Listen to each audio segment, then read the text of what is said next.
Bună ziua, dragii mei! Bine v-am regăsit la o nouă etalare, o etalare care se adresează unui cadru larg de aspecte, de probleme ale vieții, o etalare care este menită să fie ascultată de o anumită categorie de persoane. Eu am să amestec aceste bilețele, mărturisesc că am scris câteva, pur și simplu, mesaje, așa cum le-am simțit.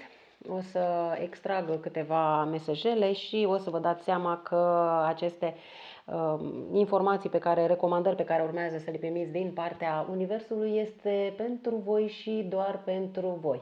Așa că încercați să nu aveți așteptări, ci să vă relaxați și atunci când aveți puțin timp încercați să preluați de aici mesajele pentru voi, pentru rezolvarea problemelor voastre. Este o etalare generală, nu este o etalare intuitivă. Bun, o etalare intuitivă, haideți să-i spunem așa, în planul acesta amoros.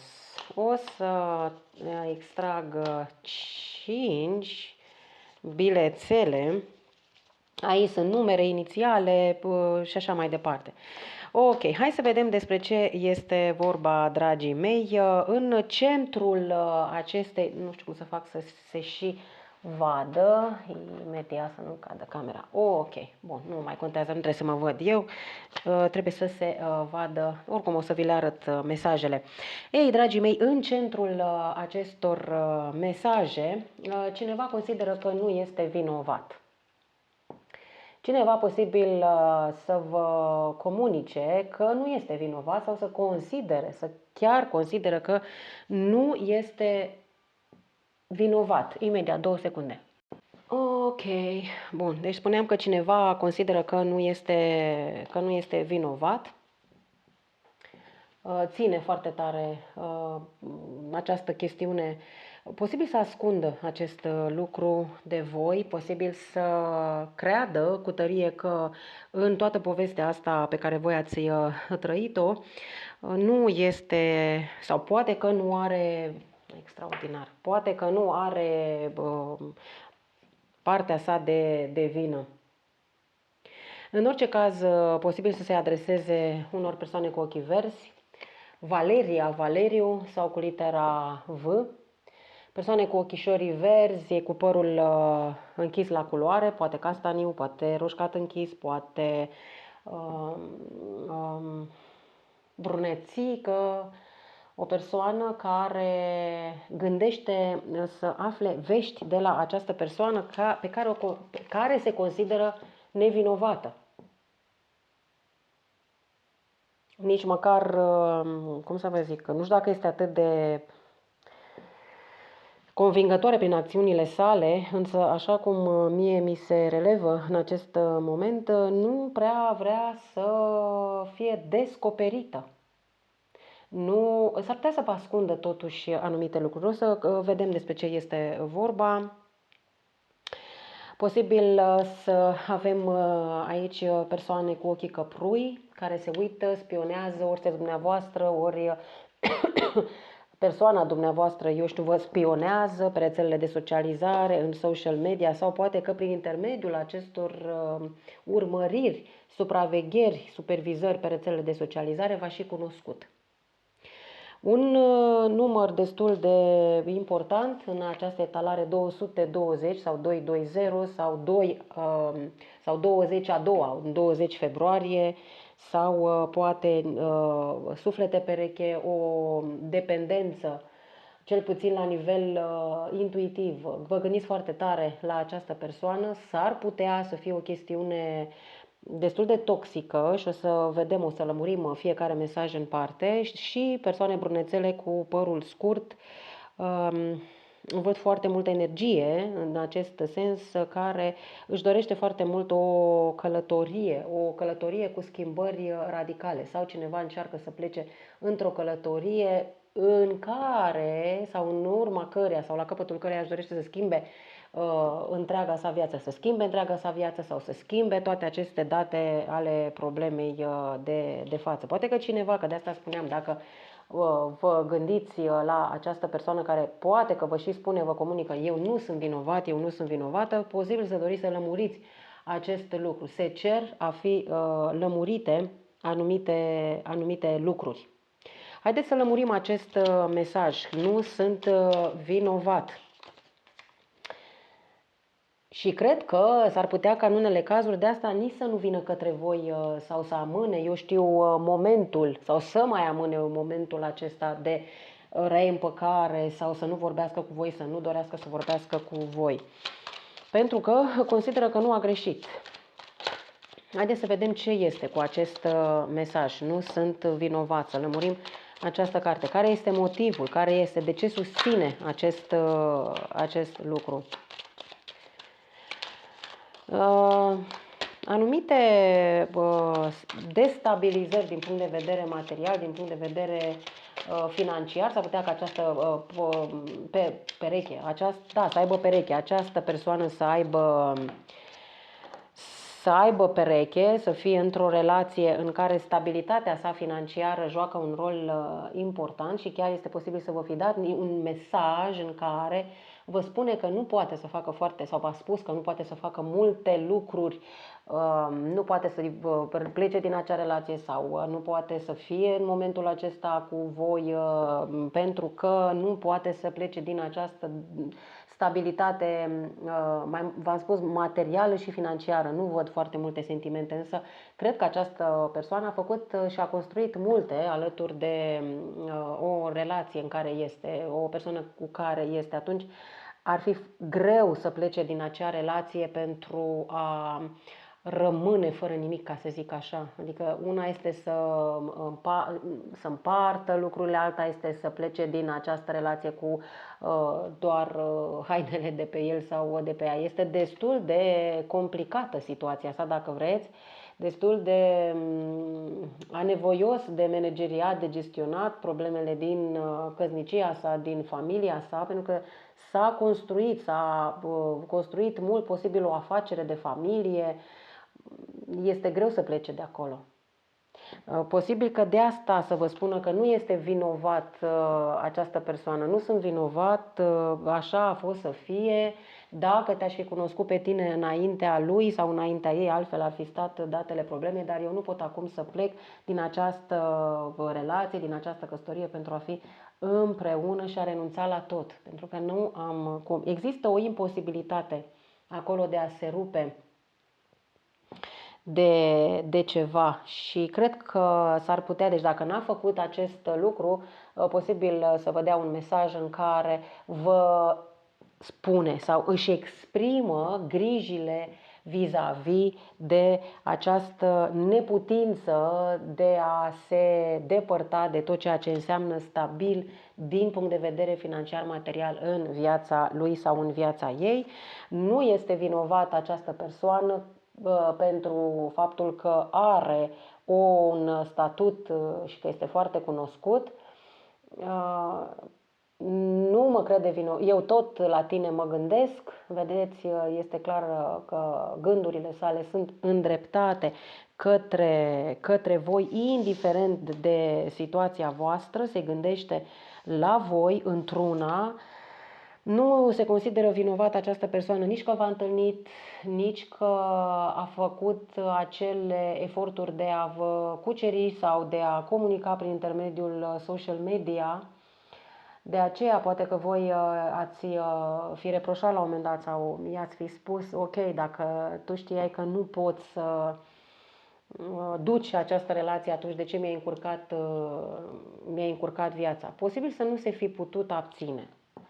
I-ați plăcut, v-a văzut ce rămâne de făcut și ce a ținut de această persoană a făcut posibil doar că credeți că v-a încurcat viața. De ce ai venit în viața mea dacă știai că nu te poți dezlipi de acel statut social și material? Ne-am încurcat pur și simplu, iar eu nu numai atât, am și ajuns să te iubesc, pentru că eu nu am separat iubirea de statut material sau de statut social. În orice caz, vă îngrijorează foarte tare atitudinea sa, acțiunile sale, mai ales că nu se poate desprinde de acolo. Adică dacă aveați cumva vreun dubiu asupra acestui fapt, posibil să aveți acum și niște răspunsuri. Nu poate să plece din cauza acestor stabilități materiale, dar gândurile sunt unul către celălalt. V-am spus, s-ar putea să fie vorba despre persoane cu ochii căprui verzui. Spuneam că se gândește la voi, este un alt mesaj. Poate vă urmărește pe rețelele de socializare, pentru că se gândește foarte tare la voi și s-a gândit și în trecut și acum se gândește la voi. O căprui, poate v-am zis brunețel, brunețică, șaten, grizonatul acela din negru, energia feminină, la fel, ochii căprui, departe unul de celălalt, posibil în alt oraș, în altă țară, de unde și acea călătorie de lămurire. Cred că energia feminină vrea să lămurească odată pentru totdeauna această relație, vrea să-și continue viața și vrea să facă o schimbare extraordinară în viața ei, în viața energiei feminine. Energia feminină, ea își dorește foarte tare să-și lămurească odată pentru totdeauna această ceață, își dorește ca această ceață să se disipeze, să se disperseze în 7 vânturi și pentru asta are nevoie de o schimbare radicală în viața ei. O văd, o simt, că parcă și ea bagajelul, bineînțeles, la figurat metaforic vorbind, și își dorește o schimbare cu totul și cu totul nouă în viața sa.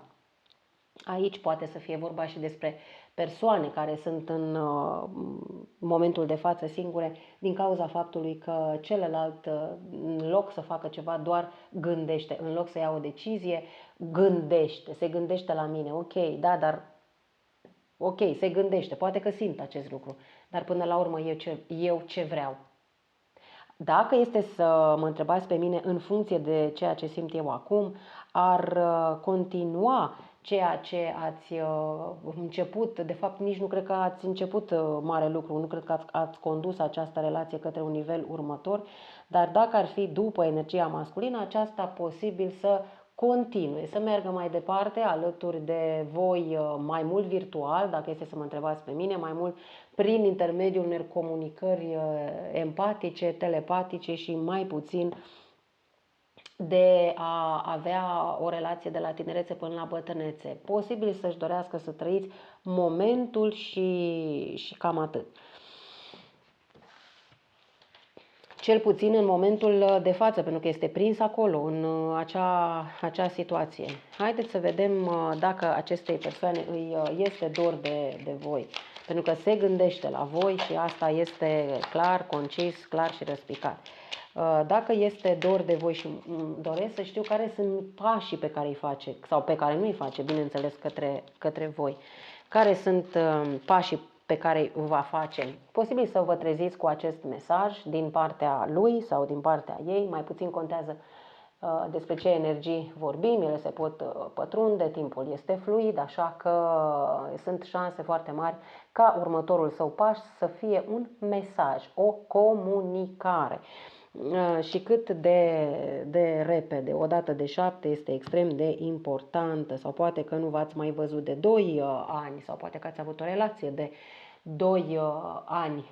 Comunicarea aceasta strânsă la nivelul de gând este destul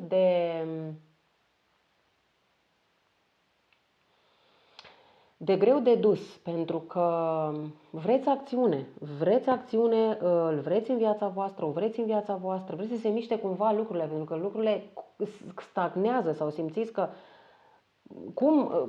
cât să aștept, adică merită să rămân aici, ok, se gândește la mine, nimic de zis, simt că se gândește la mine, simt că mai postează ceva care să-mi atragă atenția, știu că vrea să-mi atragă atenția, dar până la urmă vreau ceva concret. Unul își dorește ceva concret, celălalt își dorește, vedeți, tot a rămâne cumva în acest stadiu de mesaje, de vorbe și mai puține fapte. Legătura, dacă sunteți într-un blocaj comunicațional, posibil să se reia în 2 puncte. Poate, eu știu, a tot jonglat așa, să sun, să nu sun, să dau mesaj, să nu dau mesaj. Posibil să vă fi scris anumite mesaje și să nu vi le fi trimis sau dumneavoastră să fi scris niște mesaje și să nu primiți răspuns de unde, și această determinare, energie feminine de lasă că mă duc eu și vreau neapărat să văd care-i treaba, pentru că eu așa, în situația asta, eu nu mai pot să continui. Ori la deal, ori la spital, știți cum se spune, dar vreau să mă eliberez, vreau să merg mai departe. Dacă mă vrea, renunța la tot pentru mine. Dacă nu, înseamnă că nu și-a dorit niciodată să renunțe la nimic, ci doar să avem să ne umplem așa timpul și golul și emoția. Haideți să vedem ce vești călăuzitoare. V-am spus, ar putea să aveți niște vești călăuzitoare, să aflați niște noutăți și ați văzut că a și venit acest mesaj. Haideți să vedem ce este cu acest mesaj din partea persoanelor la care dumneavoastră vă gândiți. Ce este cu acest mesaj? Este un mesaj pe care dumneavoastră îl așteptați, dar nu pare a fi un mesaj care să vă măgulească într-un fel. S-ar putea să fie un mesaj care să răspundă nevoilor sale, pentru că se poartă copilărește. Litera V este predominantă, predomine, nu este obligatoriu pentru toată lumea.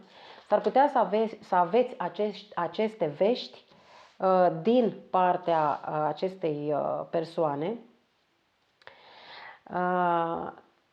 însă veștile sunt ajutătoare pentru a-și gâdila orgoliul, dacă este să mă întrebați pe mine. S-ar putea ca în unele cazuri, voi deja să nu vorbiți, să fiți în separare, să nu comunicați, nici la nivelul acesta de, eu știu, a lua telefonul și a vorbi. Din această cauză, posibil să aibă o altă relație și atunci vă dați seama că nu poate să fie prezent în viața dumneavoastră când ați vrea dumneavoastră, deși aici văd că v-ați întâlnit de câteva ori, posibil în unele cazuri să fi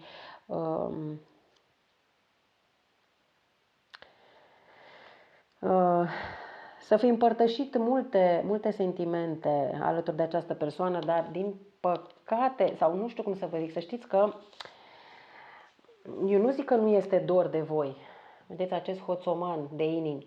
Nu zic că nu este dor de voi. Nu zic că nu-și dorește cumva să recăpătați această intimitate pe care ați avut-o în trecut, dar se poartă extrem de copilărește.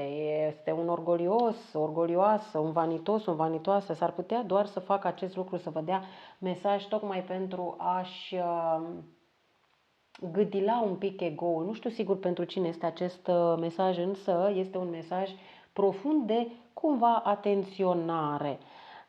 Sau s-ar putea să fie să se poarte ca un copil, să fie diferență de 18 ani între voi, sau chiar să, eu știu, în unele cazuri să se teamă, să știți, să-și arate vulnerabilitatea.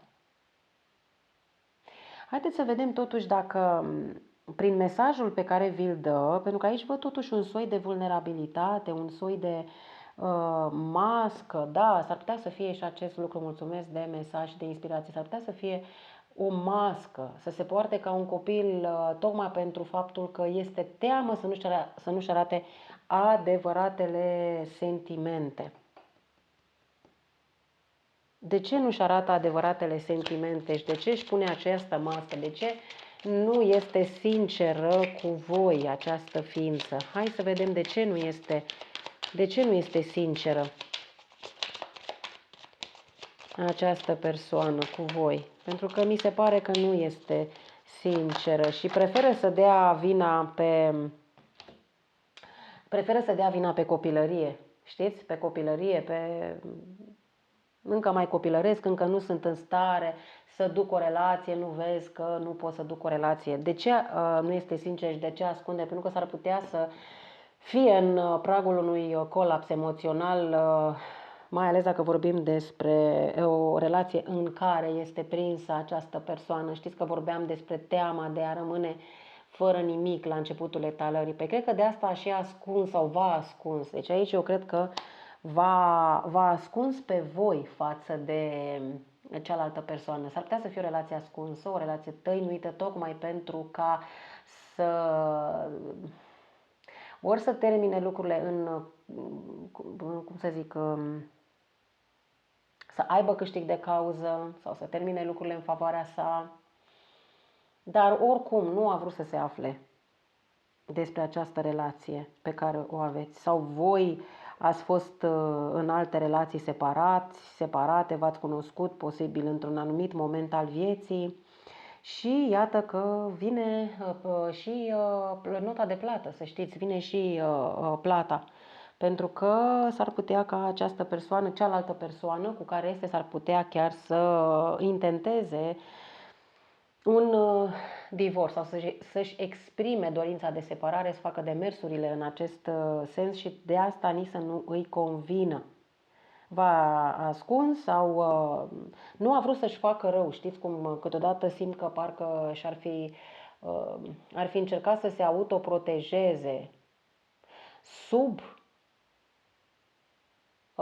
deviza te protejezi pe tine. Nu vreau să spun la nimeni despre relația asta pentru că vreau să te protejezi. Poate că și tu ai pe cineva, eu am pe cineva, nu vreau să se afle. Posibil persoane cunoscute sau pur și simplu vorbeam de acel statut, nimeni să nu știe de voi. A ascuns, eu așa zic că a ascuns această chestiune, iar acum știți cum, nici un străin n-a mâncat, nici gura nu miroase. Despre asta este. Nu sunt vinovat. Vă mai arăt o dată, vă mai arăt, da. Știți că de fiecare dată nu vă ascund și vă spun exact ceea ce simt pentru fiecare etalare, pentru că este vorba și despre alte energii care doresc răspunsul la întrebările lor. Așa că dacă nu rezonați într-o zi, înseamnă că chiar mesajul nu vi se adresează. Haideți să vedem ce este cu această cifră, acest 220, să vedem despre ce este vorba, să lămurim această cifră, acest mesaj. 43 de ani, 34, poate 45, wow. Posibil să aibă legătură cu o călătorie, posibil să aibă legătură cu o relație la distanță, posibil să aibă legătură cu o dată. În 20 februarie, cine știe, poate se gândește să vină către voi sau odată ce totul se va fi încheiat între el și cealaltă persoană, și din punct de vedere legal, posibil să se apropie mult mai mult, iar gândurile să devină certitudine, mai ales că s-ar putea să vă treziți și cu un mesaj în care poate vă comunică faptul că își dorește să vină către voi, să călătorească către voi. Aici văd multă pasiune, deci una peste alta, indiferent de situația dintre voi, este o relație încărcată de pasiune care eu zic că în viitorul apropiat s-ar putea să se lase cu un mare noroc. Nu știu sigur despre ce este vorba, dumneavoastră o să mă lămuriți în mesajele voastre ce legătură are această dată cu roata norocului, nu cu roata norocului, nu, cornul abundenței am vrut să zic, pentru că aici înseamnă great fortune, dar este vorba despre cornul abundenței. Poate că, eu știu, veți avea șansa unui nou început alături de această persoană. Ori există o dată, ori o regăsire după 22 de ani, că poate să vă fi și cunoscut și acum fiind într-o altă relație v-a ascuns, v-ați fost tăinuiți, tocmai ca să se rezolve anumite lucruri în particular, fiecare în dreptul său. Bun, haideți să vedem ce... Deci ar putea să primiți vești, anunțuri, cine știe. Poate nu veți mai rămâne așa ascunși. Haideți să vedem ce înseamnă aceste călătorii despre care vorbeam, călătorii lămuritoare. Haideți să vedem cine le face, de ce le face. Să lămurim un pic această carte a călătoriilor lămuritoare cu schimbări. Călătoriile acestea lămuritoare, imediat o să vă spun, v-am arătat un pic cărțile, încă o carte aș mai vrea vis-a-vis de aceste călătorii lămuritoare cu schimbări, să zicem așa, radicale. Ei, s-ar putea să știți să vă găsiți calea unul spre celălalt. Durează această relație de ceva vreme, relație ascunsă, să zic, tăinuită. Cine se regăsește știe despre ce vorbesc, s-a întors această carte. Dragii mei, voi așteptați clar ca această persoană să ia o decizie finală, să ia decizia de a veni către voi. Posibil ca această călătorie să fie făcută chiar de persoana la care voi vă gândiți. Și s-ar putea să vină să-și găsească această cale către voi, își găsește cumva calea către voi, găsește, nu știu cum să zic, dacă până acum a rătăcit așa, pentru că a rătăcit în decizii, a rătăcit în îndoieli, a rătăcit în toată viața sa, parcă acum este mai hotărâtă decât niciodată să lămurească toată această problemă cu voi și voi așteptați să facă chestiunea aceasta, să ia o decizie. O decizie lămuritoare în ceea ce vă privește, dragii mei, dragile mele. Și la sfârșit s-ar putea, că dacă vorbim despre acest corn al abundenței, să ia o decizie oficială, o decizie oficială bombă, ce să vă zic, în care s-ar putea să vă ceară și mâna sau pur și simplu s-ar putea să vă propună o căsătorie, dacă sunteți bărbați sau eu știu, să vă facă o ofertă, o propunere serioasă, concretă de data aceasta. Deci dacă până acum s-a vorbit, ați discutat, vi s-a părut că totul a fost așa ca niște bule de săpun, de data aceasta văd că simt de fapt că această persoană, că ați văzut cum a început etalarea, energia a devenit din ce în ce mai profundă, din ce în ce mai, deci nu ambiguă, din ce în ce mai, așa, într-un crescendo de hotărâre și, ce să vă zic, așteptați, va veni.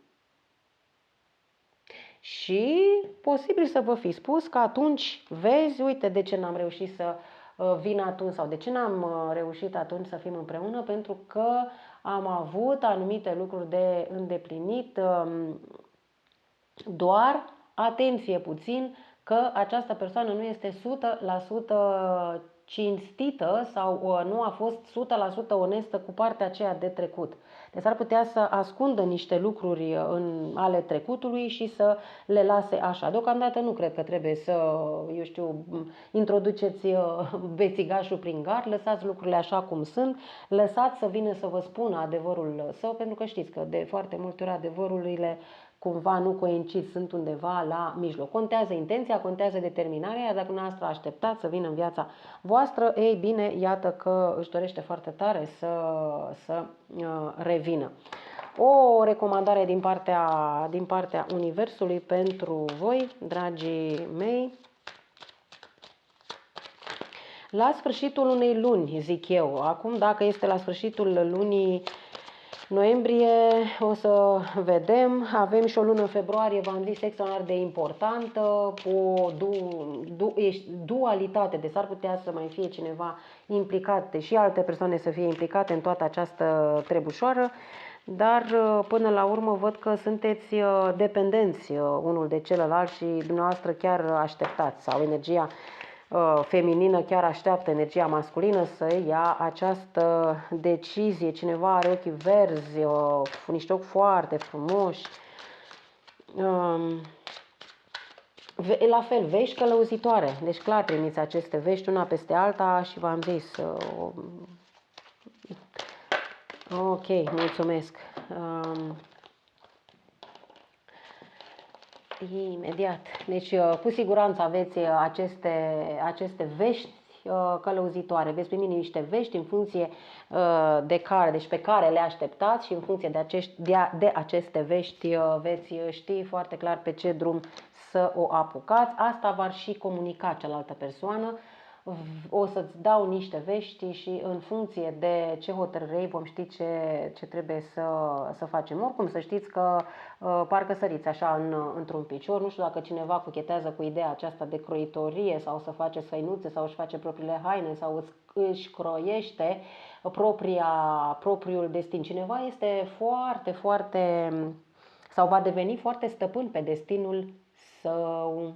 În orice caz să știți că această reluare de comunicare, cel puțin, vă oferă modalitatea clară de a vă recrea, de a vă reinventa. Vă reinventați în această relație, dragii mei, dragile mele, și așa că veți fi mulțumite sau veți fi mulțumiți că în sfârșit persoana la care vă gândiți va lua această sau va lua pur și simplu atitudine. Nu își va recunoaște sau nu va recunoaște niciodată clar niște lucruri pe care vi le-a tot ascuns în trecutul său, vor rămâne acolo. Până la urmă, dumneavoastră, dacă așteptați și vreți mai departe să fiți alături de această persoană, o puteți face, pentru că și această ființă, după câte se vede, își dorește acest lucru.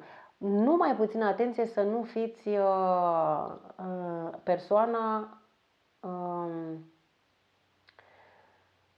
cum să mă exprim? Aici, da, trebuie să fiți un pic atente, să spună, ok, dacă e, da, să fiți persoana disponibilă, despre asta vorbesc. Adică dacă era altcineva în locul dumneavoastră sau să încerce cu altcineva și acea persoană să nu îi ofere credit, iar atunci dacă dumneavoastră sunteți la rând, știți, nu știu dacă este un mesaj destul de tranșant, dar măcar să fiți puse în gardă. Pentru că știe că dumneavoastră îl veți aștepta sau o veți aștepta până la adânci bătrânești. Și atunci, dacă nu merge cu celălalt sau cu cealaltă, uite, măcar o am pe ea sau o am pe el, care oricum așteaptă și oricum voi face casă bună. Deci să nu fiți acea persoană pe care se poate baza tot timpul și să fiți pur și simplu la rând. Aici aveți un pic, nu știu pentru cine este mesajul, dar luați-l în considerare așa, pur și simplu. Că am aici această carte care înseamnă hoțomanul acela de suflete, știți?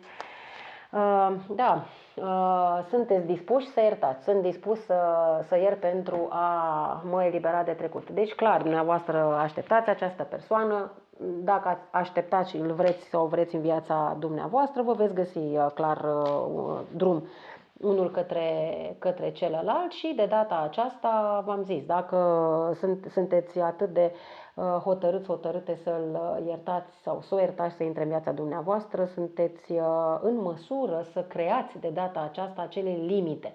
Deci se întoarce, dar limite, să nu fiți dumneavoastră acea persoană la rând, disponibilă. Ai venit în viața mea, dar ar fi cazul să impunem niște limite. Dragii mei, cam atât în ceea ce privește acest mesaj. Eu mi-aș dori foarte tare să vă regăsiți tocmai pentru a vă rezolva multe dintre problemele pe care le aveți. Dacă veți ține cont, stă doar în voința dumneavoastră. Nu uitați că sunt etalări generale, etalări care nu se pot potrivi tuturor și ele sunt menite nu ca un ghicit, ci ca o călăuzire spirituală. Dragii mei, eu vă pup, vă iubesc, aveți parte de o perioadă minunată, încărcată de voie bună și multă sănătate. Vă pup, vă iubesc, numai bine!